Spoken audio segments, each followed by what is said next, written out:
তো ফার্স্ট ক্লিপটা দেখে তোমরা বুঝেই গেছো যে আমাদের বাড়িতে আজকে দিদিরা এসছে। এটা হচ্ছে আমার দিদির মেয়ে। ছোট থাকতে কোলে করে ঘুরিয়েছি একে, আর বড় হয়ে বান্ধবী হয়ে গেছে।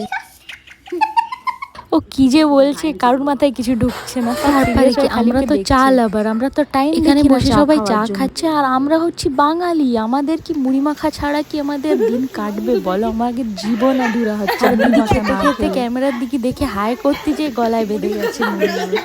তারপর একটু খেয়ে দিয়ে আবার খাবার ওয়েট করছি বাইরে বসে। বাঙালি, আমাদের খাওয়ার পরে খাবার। আজকে আমরাও বসে আছি ওদের সাথে, খালি ওদের দোষ। আর এটা হচ্ছে আমার ছোট বোন, আর এখানে আমি জুলিকে খাইয়ে দিচ্ছি। আর এই নীলির দুনিয়ায় ব্যস্ত থাকে, লোকজনের দরকারই হয় না। তারপরে পিঠেটা রেডি হয়ে গেছে, আর আমরা লোভটা সামলাতে পারলাম না, তো আমরা খাওয়া শুরু করে দিলাম। আর জুলি ভাবছে কি হচ্ছে আমাদের বাড়িতে, ভাই এত লোকজন কেন আমাদের বাড়িতে?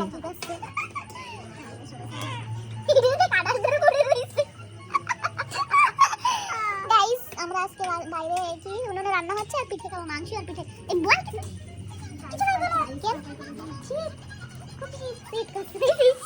তুই বলো ঠান্ডা, তোরই ঠান্ডা লাগতেছে। ওরে দেখ হট প্যান্ট ধরে নিয়ে আমাদেরও ঠান্ডা লাগছে না। না